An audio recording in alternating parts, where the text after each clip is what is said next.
What life looked like 100 years ago in America. If you had lived in the US a century ago, would you have been among the 80% of citizens who had no savings at all? And let's say you were a wealthy bootlegger. Would money have been enough to save you from an early death? When the average life expectancy hovered around 54 years old, the 1920s weren't just the flashy era of jazz, bootleg liquor, and wild cultural crazes. They were also a period containing some of America's fiercest contradictions. Join us as we explore the dark and shocking truths that truly shaped this nation. The shocking divide between wealth and survival. The 1920s are often seen as the decade of prosperity, but when compared to our modern era, the value of the dollar underwent an astonishing change. Huge purchasing power and inflation fears. Using the Consumer Price Index, CPI, we find that $1 in 1925 had the purchasing power of approximately $18.51 today. This is because inflation has increased by an average of 2.96% annually between 1925 and the present, resulting in a cumulative price increase of 1,751.29%. In other words, a dollar today buys only 5.402% of what it could purchase back then. To put that into perspective, $10 in 1925 was equivalent to $185.13 today. A substantial sum back then, $5,000, had the purchasing power of $92,564.57 today.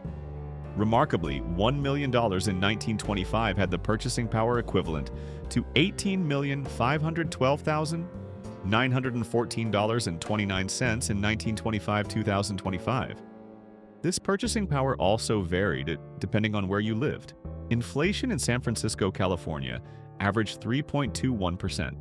making $1 in 1925 equivalent to $23.67 today. Meanwhile, in Detroit, Michigan, the average rate was 2.83%, equivalent to $16.31 today. Other major cities like Boston, $1 equivalent to $19.60, and New York, $1 equivalent to $19.38, also showed significant differences. Regarding consumer costs, priorities changed dramatically. Spending on medical care saw the highest average inflation, 4.59% per year, meaning $1 spent on medical care in 1925 is equivalent to $88.74 today. Housing costs also surged, 4.26% average yearly, equivalent to $64.59 today. Conversely, apparel costs experienced much lower inflation, only 1.62%.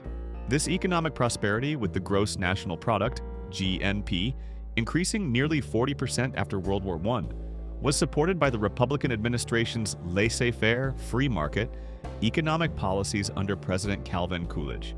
The government believed its role was to create an environment where businesses and the nation could thrive. Short life expectancy in the post-pandemic era. 100 years ago, life faced major survival challenges. The average life expectancy in the US in 1920 was only 53.6 years for men and 54.6 years for women. The leading causes of death were heart disease, pneumonia, and tuberculosis. 1920 marked the period immediately following the Spanish flu pandemic, H1N1, one of the greatest pandemics in history. This pandemic infected about 27% of the global population and is estimated to have killed at least 50 million people. The post-war and post-pandemic experience fostered a cynical attitude promoting the philosophy, "Eat, drink, and be merry, for tomorrow we may die." Economic contradictions and accelerated urbanization. Despite being dubbed the Roaring Twenties, this decade was a time of deep contradictions. The affluence of many Americans contrasted sharply with the poverty of millions of others. Only the wealthiest benefited significantly, such as those able to afford stocks, which tripled in value from 1923 to 1925. 80% of Americans had no savings whatsoever at this time. This concentration of purchasing power in the hands of a few had severe negative impacts on the domestic market. The biggest geographical shift was accelerated urbanization. For the first time in U.S. history, the 1920 census reported that most Americans lived in cities rather than rural areas. This shift marked a change in values, from traditional rural life to modern urban, industrial, and technological values. The city housing market reflected this change. In 1925, 64.7 cents of every dollar spent on construction in 274 cities went toward housing.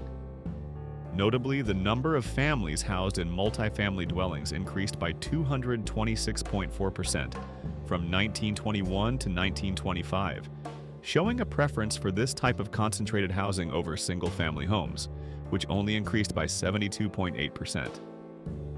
Technological innovation and new opportunities. Technological innovation was the foundation of the 1920s prosperity. This decade is often called the era of the Second Industrial Revolution, the Fordism Revolution, and the automobile. The automobile industry was the decade's prime example of the boom, centered in Detroit, Michigan. Henry Ford revolutionized car manufacturing by introducing new industrial methods leading to mass production. The assembly line sped up production, allowing companies like Ford to hire cheaper, less skilled labor. Cars became more accessible, but color choice was notably limited. Henry Ford famously stated, "Americans can have any vehicle they want, and any color they want as long as it's a Ford and as long as it's black." The auto boom also boosted related industries like steel manufacturing and highway construction. The federal government supported road development with the Federal Highway Act of 1921, building an average of 10,000 miles of roads annually throughout the 1920s. The construction boom also showed the new social priorities of urban dwellers. The estimated cost for amusement buildings was $116,283,961 in 1925 across 272 cities, while spending on churches was only $63,438,306. This indicates society prioritized entertainment over religious institutions. The media and entertainment boom. Alongside automobiles, other technological developments fueled the rapid growth of advertising and marketing. Radio became a craze and the primary source of entertainment for families. The first commercial radio station was KDKA in Pittsburgh. Within just a few years, there were over 500 commercial radio stations across the U.S. Popular programs included news, sports, comedy, and, crucially, music.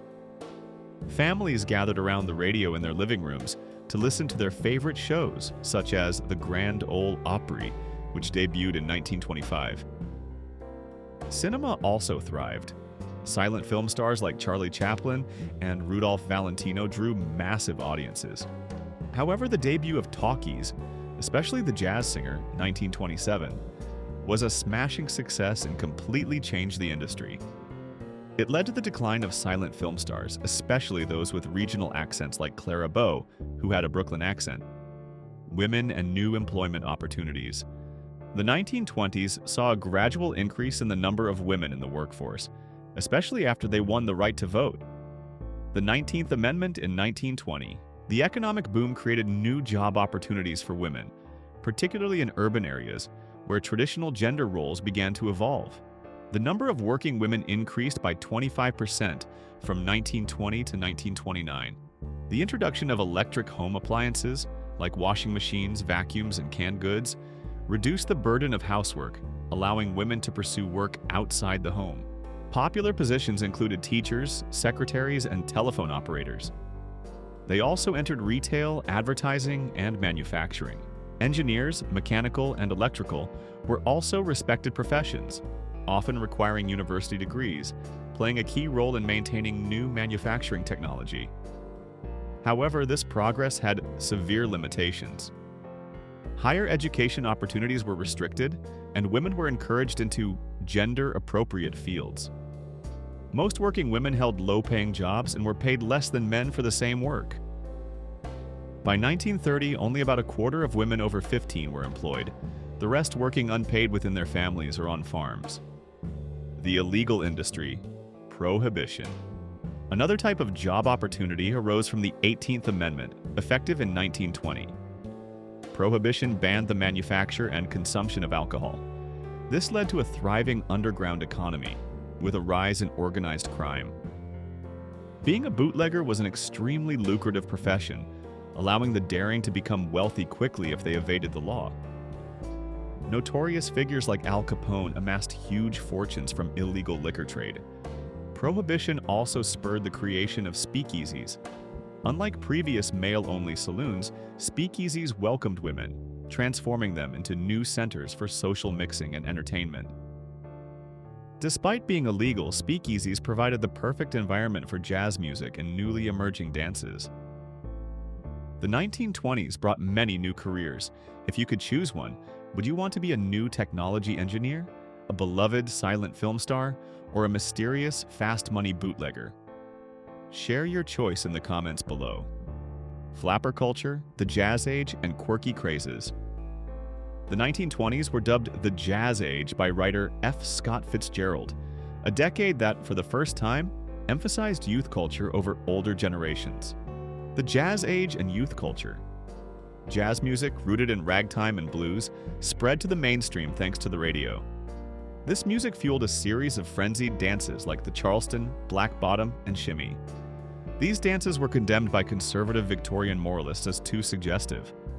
Artists like Louis Armstrong and Duke Ellington brought jazz into the mainstream. This cultural explosion was also evident through the Harlem Renaissance, a golden age of African-American music, literature, and art. The flapper was the embodiment of social change. She was the image of a young woman, independent and sexually free. After women won the right to vote, many young people felt a new empowerment. They abandoned constricting garments like corsets, switching to looser clothing, adopting a boyish style. Their skirts shortened to the knee, they bobbed their hair, wore makeup, smoked, drank, and danced wildly in jazz clubs. Actress Clara Bow was the cinematic personification of the flapper. She starred in 15 films in 1925 alone. However, the flapper image was opposed by conservatives. Sadly, it was eventually commercialized. Capitalists exploited it only as a means to sell cosmetics and other luxury goods to women, trivializing suffrage and careers into an advertising gimmick. Men's fashion also changed to suit the prosperity. Men favored handsome tailored suits, slicked back short hair, raccoon fur coats, polished leather shoes, bow ties, and fedoras. Notably, knee-length breeches, knickers, and plus-4s pants, influenced by the Prince of Wales, made men's hemlines shorter too. New media crazes and language. The youth culture of the 1920s created a wealth of slang, some of which is still used today. Absolutely. Affirmation. All wet, describing a mistaken idea or individual. Bee's knees, an extraordinary, supreme person, object, or idea. Swell, great. Orchid, an expensive item. Struggle buggy, car back seat, considered a parent's worst nightmare. In an era when slang became so popular, which of these words like swell, great, or all wet, mistaken, do you think should make a comeback today? Share your thoughts and reasons. Aviation also became a national obsession. The 1920s were the golden age of aviation, with pilots like Charles Lindbergh and Amelia Earhart worshipped as heroes. Popular entertainment included barnstorming, where pilots performed aerial acrobatics including wing walking, a stunt that occasionally resulted in the performer's death. Sports were elevated to new heights thanks to the radio, which could broadcast scores farther. Baseball superstar Babe Ruth led the Yankees to 7 World Series championships. Ruth is credited with saving baseball from the 1919 fixed game scandal. Exotic cultural crazes and art. Even countries became a craze. Following the excavation of King Tutankhamun's tomb, Egyptomania spread widely. Advertising and fashion were filled with Egyptian motifs, fueling the Art Deco movement. It became such a craze that President Herbert Hoover named his dog King Tut. Simultaneously, China also competed for crazes. The game of mahjong was a major fad. The first mahjong sets were sold by Abercrombie and Fitch in New York and achieved massive success. Playing mahjong often involved decorating rooms in a Chinese style. In literature, the most discussed novel was not The Great Gatsby, 1925, by F. Scott Fitzgerald, which only gained fame after the 1950s, but Main Street, 1921, by Sinclair Lewis. This book criticized the pettiness of small-town America and sparked a national debate about whether the U.S. was as vulgar and prejudiced as Lewis described. Forgotten Poverty and Contradictions. Unevenly distributed prosperity. The 1920s were labeled the prosperity decade, but the reality was that wealth was very unevenly distributed. The rise in millionaires reflected an ever-widening gap between rich and poor. Although industrial productivity soared, national income was concentrated in the hands of a small segment of the population, making it difficult for workers, like assembly line workers and farmers, to afford the goods they produced. To cope with stagnating incomes, the majority of the U.S. population took advantage of cheap credit and hire purchase, installment buying. This allowed them to buy a range of consumer goods but also left many borrowing beyond their actual ability to repay. Repayment capacity depended entirely on keeping their jobs and salaries, while 80% of Americans had no savings. Farmers and economic hardship. While cities boomed, most American farmers did not benefit from the general prosperity. This was a period rife with hardship and debt for them. After World War I, agricultural production remained high, leading to oversupply and a sharp drop in farm product prices. Farmers faced a situation of no profit, sometimes not even enough to cover the cost of harvesting crops. For the first time in U.S. history, the total number of farms declined between 1920 and 1930.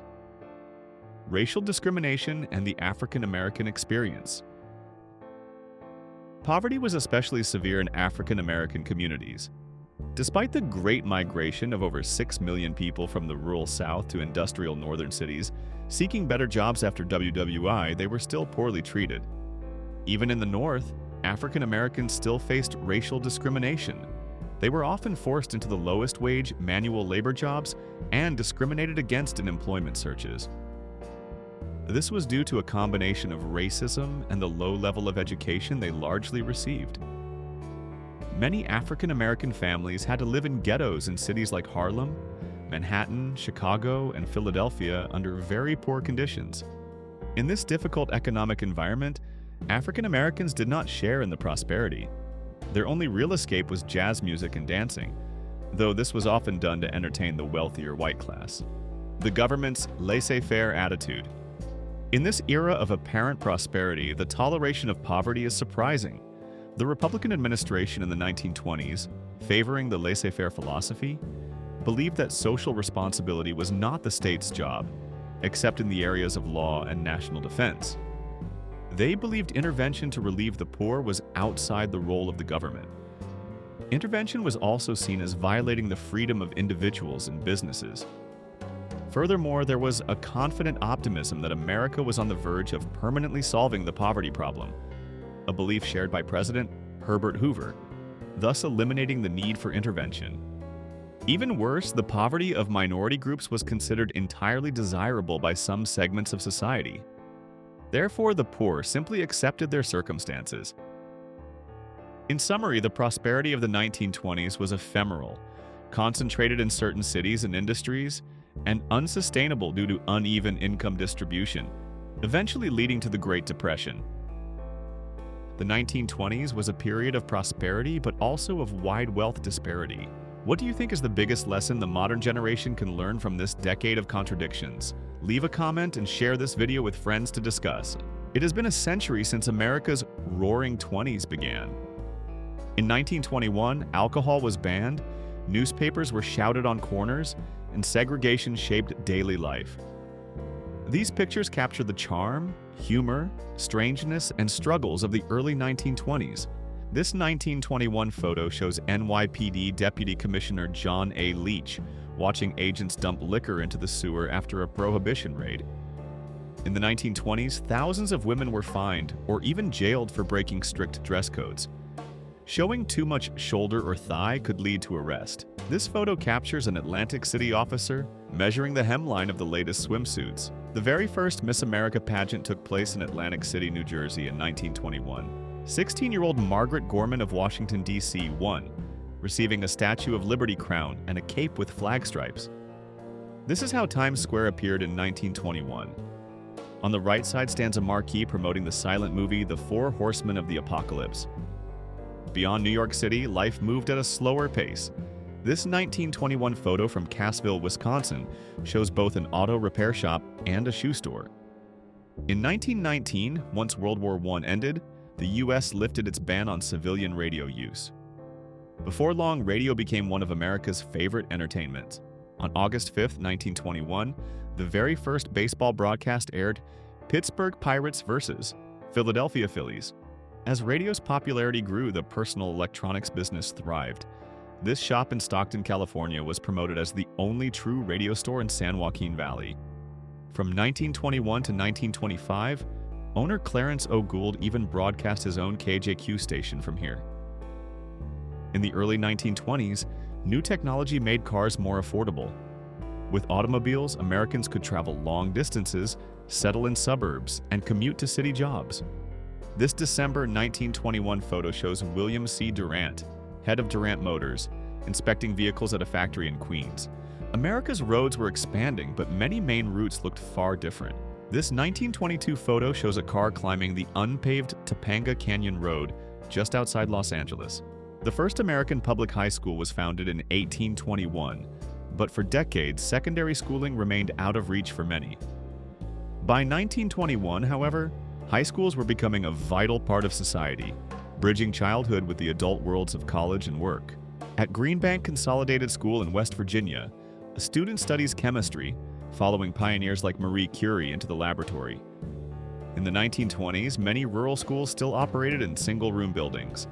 In this photo, younger children sit near the teacher's desk, while older students take their seats toward the back. In many states, black children were barred from attending schools with white students.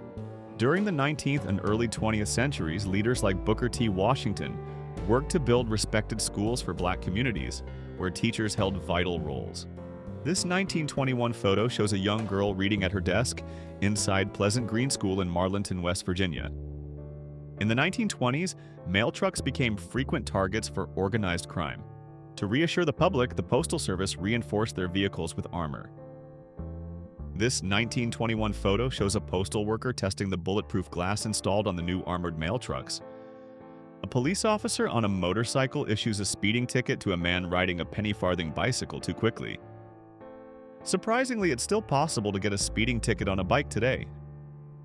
Modern cyclists have reported citations for going downhill too fast in school zones. Baseball had grown in popularity across America since the mid-1800s, but the 1919 Chicago White Sox game-fixing scandal left the sport in crisis. Yet hope was ahead. This 1921 photo shows Chicago Cubs pitcher Tony Kaufman preparing for the new season during spring training on California's Catalina Island. In 1920, a young player named George Herman Ruth signed with the New York Yankees, and by mid-season he was already setting, and then breaking, batting records. This 1921 photo shows Babe Ruth wearing an oversized silver crown, a celebration of one of the remarkable home run records he achieved that year. Here's a lighthearted 1922 photo of Babe Ruth, the Bambino, hauling logs with horses outside his Sudbury, Massachusetts home. The property carried a fitting name, Home Plate Farm. Baseball wasn't the only spectacle drawing huge attention in 1921. Boxing also packed arenas and offered prize money to rival any sport. This photo shows heavyweight champion Jack Johnson, wearing pinstripes, receiving a hero's welcome in Harlem, New York City. Johnson made history as the first black world heavyweight boxing champion. Jazz began as music of the counterculture but surged into mainstream America during the 1920s.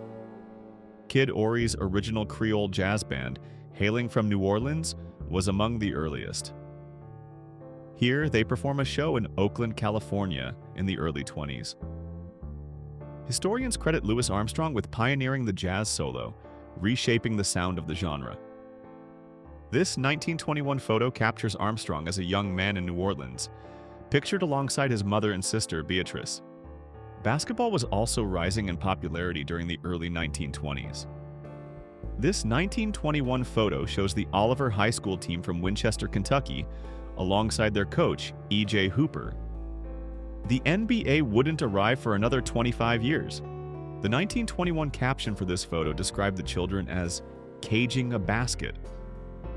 That phrase didn't last, but the sport did. 100 years later, the NBA is worth more than $66 billion. American football nearly disappeared before the 1920s. In the 1905 college season alone, 19 players died and 137 suffered serious injuries. With President Theodore Roosevelt's push, the NCAA approved safety rule changes in 1906 and again in 1910, reducing fatalities. The NFL would then be established in 1920. This photo shows the USC Trojans facing the Occidental Tigers in a 1921 matchup. F. Scott Fitzgerald and his wife, Zelda, became iconic figures of the Jazz Age. Through his novels like This Side of Paradise and The Great Gatsby, and her reputation as the first American flapper, the pair embodied the bold, glamorous counterculture of the Roaring Twenties. This 1921 photo shows the young couple relaxing on the lawn at Zelda's mother's home in Alabama. The Tulsa Massacre erupted in 1921 and remains one of the most devastating acts of racial violence in American history. From May 31st to June 1st, white mobs looted and burned Greenwood, a thriving black community known as Black Wall Street. Black residents were assaulted, detained, and killed during the rampage. This photo captures smoke rising above the city as the neighborhood was consumed by flames. Historians estimate that between 100 and 300 people were killed during the Tulsa Massacre. Thousands of black residents were detained in places like the Tulsa County Fairgrounds, pictured here, and nearly 10,000 were left without homes. In 1921, 2 years after the 19th Amendment granted women the right to vote, the National Woman's Party met President Warren G. Harding to push for a constitutional amendment ensuring equal rights. The Equal Rights Amendment reached Congress in 1923 but was never ratified. In 1921, a Penobscot Nation chief and his wife hosted a discussion on voting rights. Although the Indian Citizenship Act of 1924 technically gave Indigenous Americans the right to vote, barriers like literacy tests and poll taxes kept many disenfranchised well into the 1960s. In 1921, a famous group calling themselves the Vagabonds gathered for their yearly camping adventure. That group included industrial giants Henry Ford, Thomas Edison, and Harvey Firestone, along with naturalist John Burroughs, not pictured. This photo captures Ford, Edison, and Firestone in conversation with President Warren G. Harding. After World War I, anti-immigrant sentiment rose in America. The once open-door policy that welcomed millions to Ellis Island began closing in 1921. That same year, Congress passed the Emergency Quota Act, imposing birthplace quotas to preserve the nation's demographic balance. This 1921 photo shows an Italian mother and her 2 children arriving in Boston, searching for a new life. Marie Curie, the chemist and physicist who discovered radium, struggled in 1920 as a widowed mother on a professor's salary. Unable to afford the substance for her research, radium cost an astonishing $100,000 per gram. American women, led by noted academics, raised more than $156,000 through the Marie Curie Radium Fund. In 1921, Curie stood beside President Warren G. Harding, proudly holding that precious gram of radium. Barrels of wine lay stacked on New York City streets after police raided speakeasies and other businesses. Prohibition, the nationwide alcohol ban, began in 1920 and lasted until December 1933. What could a hotel do when alcohol sales and drinking were banned nationwide? At New York City's Hotel Majestic, liquor bottles were replaced with books, and the bar was transformed into a quiet library. This photo shows Prohibition agents dumping good liquor straight into the sewer. Yet all this effort to dry up America failed to deliver the results officials or temperance leaders had hoped. Historians note that forcing the alcohol trade underground only fueled organized crime. Figures like Al Capone grew immensely wealthy during Prohibition, becoming the primary suppliers of beer and liquor to speakeasies across the nation. With the economy thriving, many families could finally afford moments of leisure. One favorite escape from city life was the beach. This 1921 photo captures the Atlantic City boardwalk on Easter Sunday, buzzing with people. This photo shows people cooling off at Clarendon Bathing Beach, once a favorite public recreation spot in Chicago along Lake Michigan. The beach remained popular until the 1930s, when landfill construction shifted the shoreline eastward, cutting the park off from the water. Silent films captivated audiences in the early 1920s.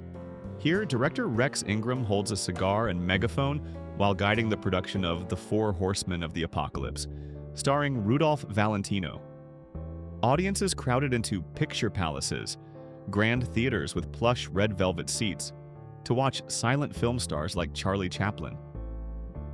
This image is a publicity still for his 1921 classic, The Kid. Movie sets looked very different in 1921. There were no sound crews, giant lighting rigs, or drone cameras. Yet some tricks of movie magic remain. Here, artificial building facades in Hollywood were constructed to recreate the look of 1920s Brooklyn. The rise of cinema wasn't always positive. After D.W. Griffith's 1915 film Birth of a Nation glorified the Ku Klux Klan of the post-Civil War South, William Joseph Simmons revived the group as a modern white supremacist organization and profited from membership fees. By the mid-1920s, historians estimate that several million Americans had joined the Klan. This 1921 photo shows members of the organization holding a ceremonial gathering on Stone Mountain, just outside Atlanta, Georgia. This photo shows outgoing President Woodrow Wilson riding in a motorcade with newly elected Warren Harding on the way to Harding's inauguration. Due to poor health, Wilson rode along but missed the ceremony. President Warren Harding and his wife, Florence, carried on the White House pet tradition with 2 dogs, a squirrel named Pete, and canaries. This 1921 photo shows Laddie Boy, one of their beloved dogs, enjoying a birthday cake made just for him. This 1921 photo shows circus elephants gathered outside the White House, with a performer waving proudly from atop one rearing pachyderm. The 1920s were also a flourishing period for Christian churches. As hemlines rose and jazz culture spread, millions returned to the pews. Churches stressed the defense of traditional values and often positioned science as a threat to faith. This photo captures a minister performing a river baptism near Marysville, Texas, reflecting the era's strong spiritual revival. In the summer of 1921, Madison Square Garden in New York City was converted into a giant indoor swimming pool. Boxing promoter Tex Rickard hoped to sell tickets to diving and swimming shows before later opening the massive pool to the public. 7 decades before news outlets began publishing online, the 1920s already saw major advances that quickened the news cycle. Just before 1920, airplanes gave newspapers a powerful boost, letting them expand circulation far beyond local routes. This 1921 photo shows a morning edition of the New York Times being loaded onto a plane bound for Washington, D.C., marking a new era in news delivery. Many people in the 1920s still bought their news from street vendors, often children. This young boy selling the Washington Daily News wears a cap that reads, "Have you read the news? 1 cent."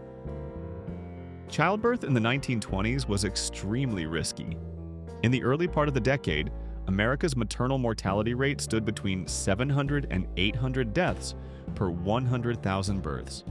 Roughly 1 woman lost for every 125 babies delivered. Today, conditions are far safer. In the United States, the maternal death rate has fallen dramatically, averaging about 1 death for every 5,000 births. In 1921, Dr. Albert S. Hyman pressed a newborn's footprint at the Jewish Maternity Hospital in Philadelphia. The practice of footprinting babies for identification grew widely during the 20th century. This 1921 photo captures silent film stars Buster Keaton and Natalie Talmadge posing at their Los Angeles wedding. Her layered gown reflected the perfectly fashionable bridal style of the era. Thank you for watching What Life Was Really Like in 1930s America. Untold stories of survival and hope.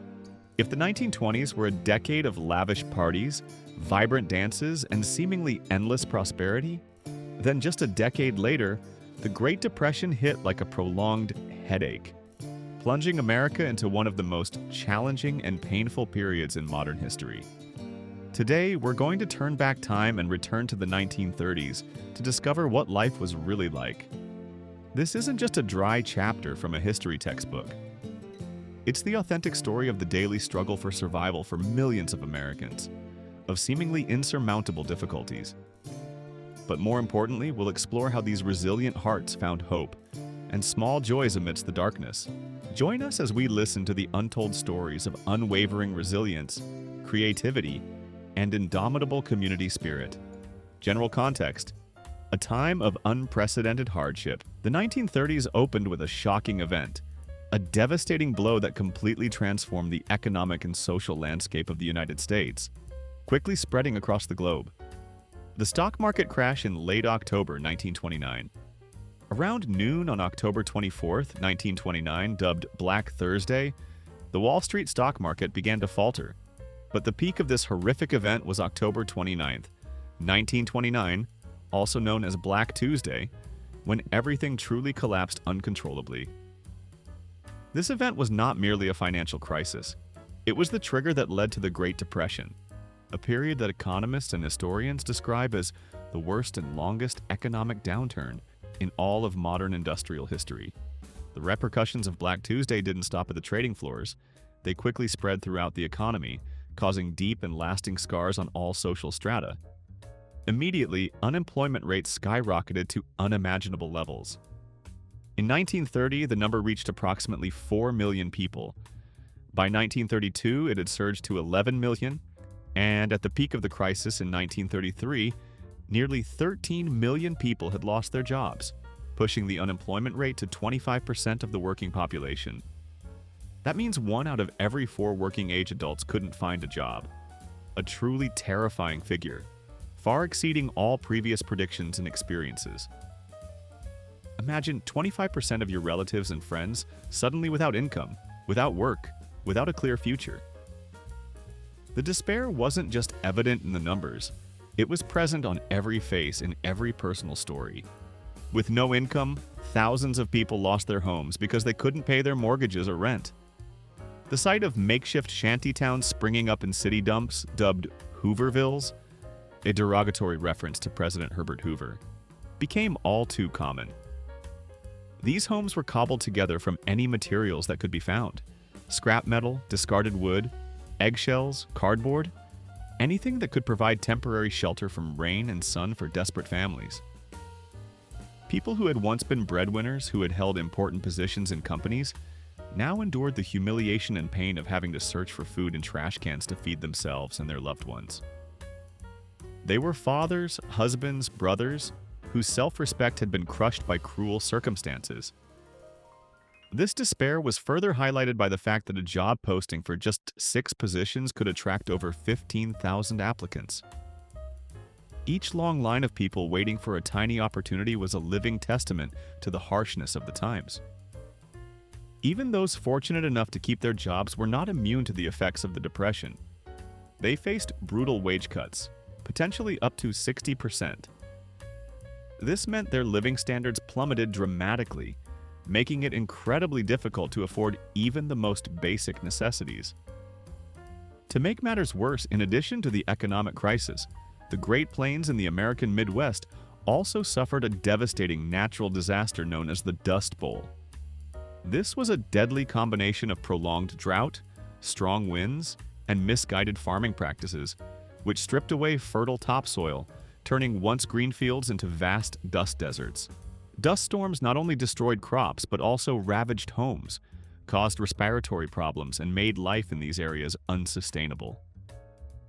Hundreds of thousands of farming families, already struggling with the economic downturn, now faced a heartbreaking choice: abandon their homes and all their possessions to embark on a tragic migration westward, primarily to California.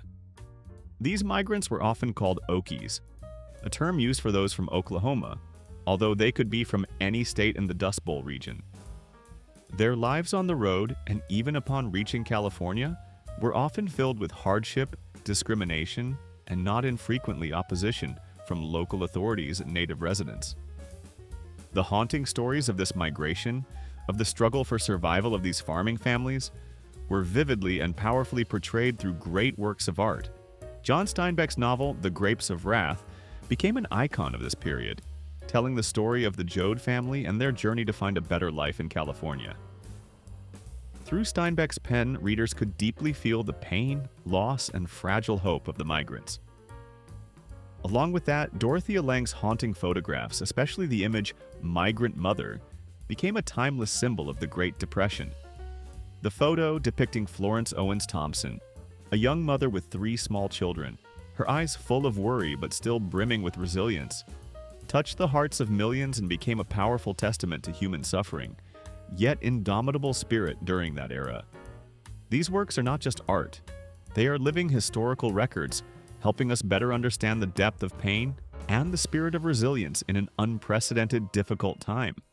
Discrimination against minorities. The Great Depression affected all Americans, but African Americans and other minority groups bore the most severe impacts. While the national average unemployment rate was around 25%, by early 1933, approximately half of all African Americans were unemployed. They faced intense discrimination in hiring and were often the first to be laid off. Many New Deal programs, though well-intentioned, still limited or excluded minorities. For example, some programs did not apply to agricultural and domestic workers, jobs often held by minorities. Racial violence and housing discrimination also made their lives even harder. From the 1930s, some African Americans, who had largely supported the Republican Party since the Civil War, began to support the Democratic Party. The Great Depression not only impacted the United States, but also spread globally. Industrialized nations like Britain and Germany were also heavily affected. International trade decreased by more than 50%, and unemployment rates soared in many places. This paints a grim picture of widespread poverty, unemployment, and compounding natural disasters. It sounds like nothing but hardship and loss, doesn't it? But it was precisely within that harsh picture that the glimmers of resilience, perseverance, and especially human kindness shone brighter and more admirably than ever before. Entertainment and spirit, light in the darkness. When life revolved solely around having enough to eat, wear, and a place to live, entertainment suddenly became something too distant, too luxurious. In the 1930s, as millions struggled with unemployment and poverty, spending money on non-essential activities seemed unimaginable. As a result, more than a third of movie theaters across the United States were forced to close due to a lack of audiences. Places that were once symbols of glamour now stood silent and deserted. However, people always need an escape, a glimmer of light in the darkness to maintain their spirits. When they couldn't go to movie theaters, people turned to a much more popular and accessible form of entertainment: the radio. The old radio wasn't just an electronic device. It became the center of many homes, the primary source of entertainment, broadcasting continuously throughout the day. Gathering around the radio became a daily ritual, bringing connection and precious moments of oblivion. During the day, housewives often listened to soap operas, long-running stories about love, family, and daily life, often sponsored by soap companies. These stories were not just entertainment, but also a way for them to escape the harsh reality, immersing themselves in the lives of others. After school, the radio served children with thrilling action and adventure programs, stimulating their imaginations in a world lacking material possessions. But the most sacred and anticipated moment of the day was the evening, when the whole family gathered around the radio to listen to news, comedy shows, or live musical performances. This was the only time of day when everyone could set aside their worries, laugh together, dream together, and feel the family connection. The voices of the broadcasters, the music from the radio, became an indispensable part of the memories of many generations of Americans. If not listening to the radio, families could choose other forms of home entertainment. Board games became very popular. These games not only brought laughter, but also encouraged interaction among family members, strengthening relationships during long days of hardship. The game Sorry was released in 1934 and quickly gained popularity due to its simple rules and high entertainment value. But the most successful and iconic was Monopoly. Officially released in 1935, Monopoly became a sensation. The game allowed players to freely buy, sell, build properties, own hotels, and famous streets with huge sums of money, things they could only dream of in real life. Monopoly was not just a game, It was a form of escapism, a way for people to temporarily experience the feeling of wealth and power, which they completely lacked in their real lives. Beyond home entertainment, an outdoor entertainment phenomenon also boomed: mini golf. This sport became a real craze, with over 30,000 mini golf courses springing up across the country. The main reason for its popularity was the cost, only 25 to 50 cents per game, very affordable for many workers. Mini golf didn't require many skills or expensive attire, was highly entertaining, and was an activity that could be enjoyed with family or friends, creating rare moments of fun and relaxation. It provided a public entertainment space where people could socialize and temporarily forget the burdens of life. No matter how difficult life became, Americans in the 1930s always found ways to entertain themselves, to temporarily forget their worries, find small smiles, and most importantly, have the opportunity to gather with family and share happy moments together. These simple forms of entertainment not only helped them relieve stress, but also strengthened relationships, boosted optimism, and were an invaluable source of spiritual encouragement for them to continue fighting for a better future. We learn from them that, even in the face of extreme adversity, the human spirit always finds a way to live, to hope, and to find joy. For you, what from the 1930s do you think we can still learn from today to strengthen our spirit and community bonds? The story of food, meals in hard times, and creativity. In the context of the Great Depression, food became scarce for many, and hunger and malnutrition were widespread problems across the United States. The daily struggle for every bite, for every full meal, became an inseparable part of everyday life. Faced with persistent scarcity, housewives had to employ incredible creativity and ingenuity to ensure their families did not go hungry. Housewives had to learn how to stretch meals. This meant using cheap, easily accessible, and available ingredients to make meals filling enough for everyone, even if they lacked essential nutrients. The primary goal was to fill everyone's stomachs, to give them the energy to continue working and face new challenges each day. Among the iconic dishes of this period, cabbage soup became a national dish. It was popular for very practical reasons. It was cheap and easy to cook in a large pot, enough for the whole family to eat multiple meals. With cabbage as the main ingredient, people could add whatever was available, such as potatoes, carrots, onions, and a little bone or meat scraps if they were lucky enough to find any. A hot bowl of cabbage soup, though simple, held great significance for warmth and survival during difficult days. Besides cabbage soup, casseroles or one-pot meals also became extremely popular. These dishes were often made from basic ingredients like beans, potatoes, pasta, and a little meat, if available, creating a filling and easy-to-prepare meal. Typical examples included chili, meat and bean stew, or macaroni and cheese, though the cheese might be cheap or extended with other ingredients. These were dishes that maximized ingredients and provided necessary energy. Bread was a staple food, essential for every meal, often eaten with potatoes and beans. Canned foods were also very popular due to their convenience and long shelf life. In more desperate cases, some even hunted wild animals for meat, although this carried many risks and wasn't always successful. In an effort to secure food sources, growing vegetables in home gardens was no longer a hobby but an extremely important task. Every empty plot of land was utilized to grow essential vegetables and root crops, providing families with fresh food.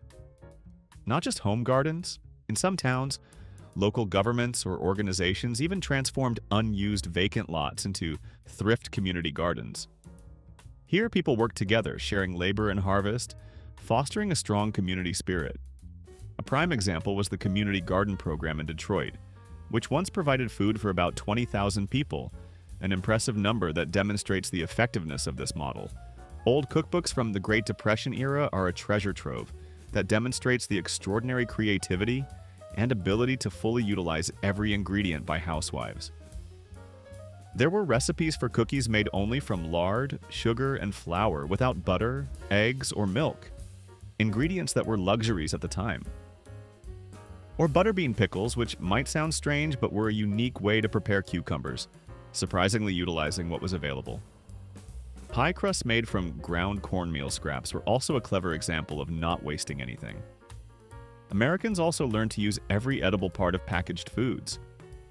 For example, they would use the liquid from canned beans to cook other dishes instead of discarding it, as would be typical.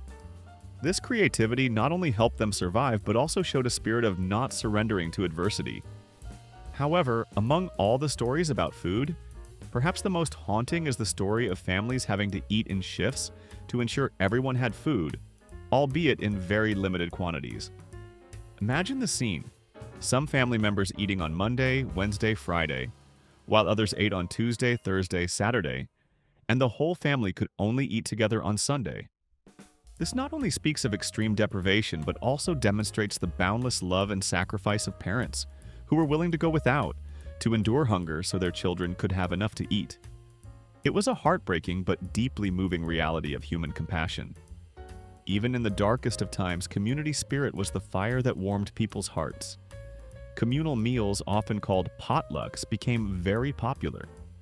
These meals were typically organized by churches, charities, or neighbors, where each family contributed a dish they could make for everyone to share. This was not only a place to fill hungry stomachs, but also where people could find comfort, share their burdens, and strengthen their faith in the future, proving the power of solidarity in adversity. Is there any dish from your grandparents' time that you still cherish and preserve today? Share its recipe or story. Home life, extraordinary resourcefulness and thrift. In a country plunged deep into crisis when everything outside seemed to be falling apart, the home became the most important refuge, the last fortress where everyone could weather the storm together. The family was not just a place for emotional connection. It was also an economic unit, where every member had to contribute, working together to find ways to survive. This was a period when family bonds were tested to their limit, and also when they demonstrated their most extraordinary strength. Within the family, the mother, the woman of the house, unexpectedly became the main pillar in managing the household with an unprecedentedly tight budget. Her role was no longer limited to ordinary housework. She became a financial manager, a creative expert in making something out of nothing. With every penny needing careful calculation, she found every way to ensure that all family members still had enough to eat, wear, and stay warm, even though resources were extremely limited. This was a period when women's ingenuity, resourcefulness, and self-sacrifice were pushed to their peak. Daily household chores became exponentially harder. Monday was often designated as laundry day. Imagine women washing a mountain of dirty clothes mostly by hand, on a washboard, sometimes using homemade soap, while water had to be boiled on a wood or coal stove. This work required significant strength and time. Then came Tuesday for ironing. At that time, electric irons weren't common, so many women had to use heavy cast iron irons heated on a coal or wood stove. This was not only strenuous, but also potentially dangerous, requiring caution to avoid burning clothes or causing fires. The smell of smoke, the heat, and the repetitive work became a familiar part of their daily lives. In the context of financial hardship, basic services that we now take for granted became unattainable luxuries. Going to the barber shop or hair salon became too expensive. Instead, people cut each other's hair at home, sometimes with simple, even clumsy styles, but importantly, saving money. Healthcare was also severely affected. Routine dental checkups or even visiting a doctor for minor illnesses had to be carefully considered. People only sought medical help when their illness was too severe to bear, as the cost of medical care was a huge burden for many families. As a result, many diseases were not detected and treated in time, leading to serious health problems later on. A clear example of this involuntary thrift was home births. To save on hospital delivery costs, some women chose to give birth at home with the help of a midwife or family members. Although this could pose medical risks, in a state of financial destitution, it was their only option to reduce the burden of expenses. Clothes and shoes were essential items, but also very expensive.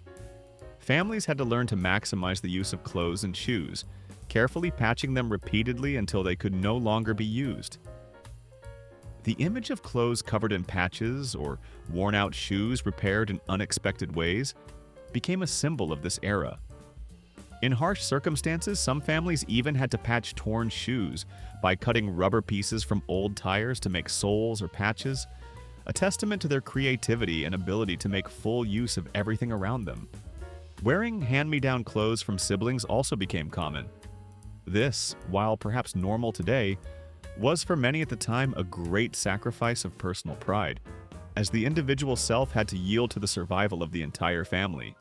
Heating during winter was also a major challenge. Instead of heating the entire house, families focused on heating only one room, usually the living room or kitchen, where everyone could gather to stay warm. They used various fuels from collected firewood, scavenged coal scraps, to even dried corn cobs, anything that could burn to create a little warmth in the cold space. The sight of an entire family huddled around a flickering fire, sharing warmth and stories, became a familiar image, sad yet full of humanity.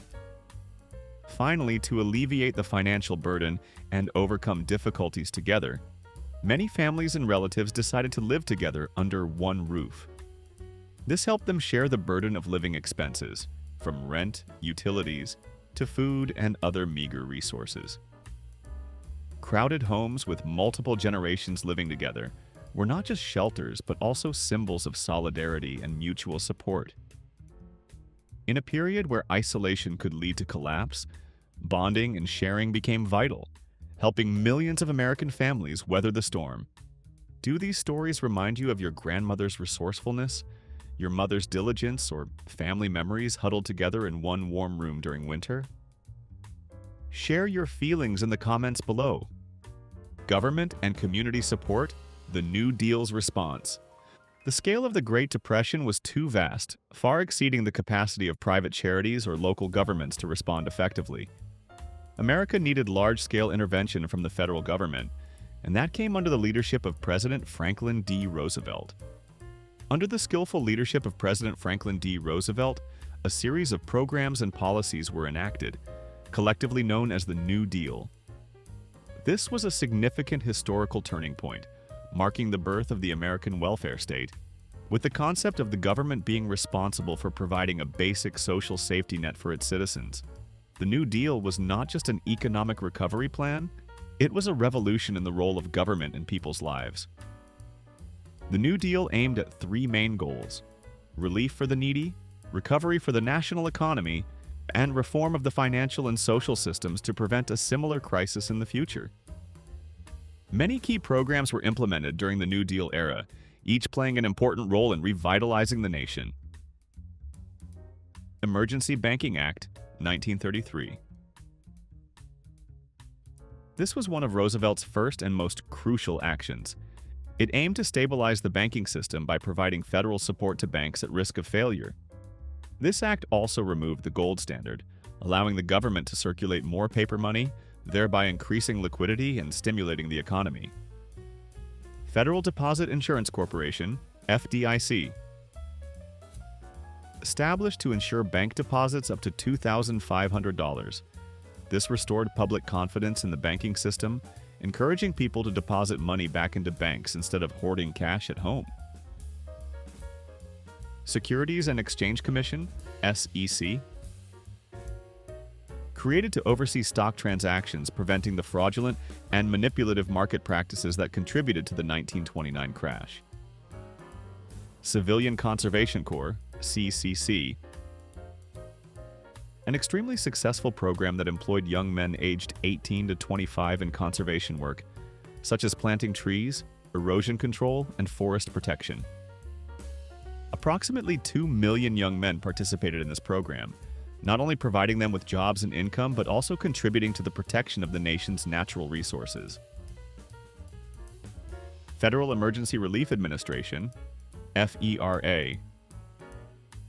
Provided direct aid to the unemployed and struggling, including food and other necessities. Sometimes, FERA also subsidized salaries for teachers and local administrative staff, helping to maintain important public services. Agricultural Adjustment Act, AAA. Aimed to stabilize agricultural prices by paying farmers to reduce crop acreage.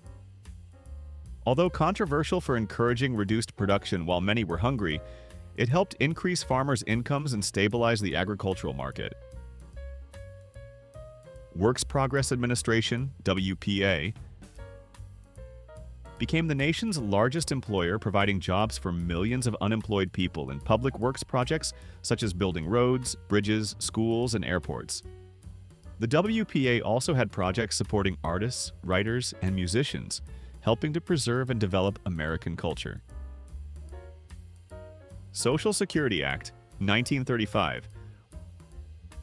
One of the most groundbreaking achievements, it created a state-managed welfare system, including benefits for the disabled, the poor, and the unemployed, along with a national retirement insurance system. This is the foundation for America's modern social security system. In addition, other programs such as the PWA, providing jobs for skilled construction workers, the Tennessee Valley Authority, TVA, developing the Tennessee River Valley with hydroelectric dams and flood control, bringing electricity and flood control to a vast area, and the Rural Electrification Administration, REA, bringing electricity to rural areas, changing the lives of millions, also contributed significantly to the recovery effort. Before the Great Depression, receiving government aid was often stigmatized, seen as shameful, a sign of personal failure. However, in the context of millions losing everything, with no other way out, this attitude gradually changed. Government aid was no longer a source of shame, but became an essential need, a lifeline for people drowning in despair. Although the New Deal brought modest economic improvements and created a more robust social foundation, true economic recovery was only completed when World War II broke out in 1939. Massive spending on the war effort created jobs and stimulated the economy powerfully. Millions of unemployed young men were mobilized into the military, and many women joined the workforce to produce war goods, pulling America out of stagnation. To better understand the struggle of workers during this period, let's look at the story of letter carriers. In the early days of the Great Depression, the job of a letter carrier, with an average salary of $2,064 per year, was considered enviable in a nation with 13 million unemployed. They seemed much safer than others, and however, they were still significantly affected by harsh policies. President Hoover's Economy Act of 1932 cut their wages by 8 1/3%. By March 1933, President Roosevelt replaced this with a straight 15% pay cut, bringing their wages back to 1916 levels. This was a huge shock for people trying to maintain their livelihoods. Substitute carriers were the most severely impacted. They earned only 50 to 65 cents per hour, sometimes just $6 per week. And the government's prohibition on filling vacant positions severely affected their livelihoods, pushing them into extremely difficult situations. In this context, the National Association of Letter Carriers, NALC, persistently lobbied for wage restoration and aid for substitute carriers. They argued that wage cuts did not significantly help balance the national budget, and that the government was acting insincerely and inconsistently by encouraging industry to raise wages while cutting its own employees' pay. This was an arduous struggle, but they did not give up. And the struggle succeeded. The wages of all government employees were fully restored by April 1935. Afterward, NALC continued strong campaigns for pay raises, using radio broadcasts and public appeals to garner public support, emphasizing the importance of postal service and their dedication. Thanks to the dynamic leadership of William C. Daugherty, letter carriers won a $300 per year wartime bonus in 1943, and their first permanent pay raise in 20 years in July 1945. By May 1946, they received an additional $400 per year, and by October 1949, the goal of balancing pay for all city letter carriers, regardless of community size, was achieved. The story of letter carriers is a powerful testament to the strength of unity and fighting for rights, even in the most difficult times. Amidst the harsh realities of the Great Depression, which image or story left the strongest impression on you? Share your thoughts in the comments below. The 1930s truly represent a turbulent chapter in American history. Despite facing extreme poverty and devastating natural disasters, the resilient spirit of Americans during this period shone brighter than ever.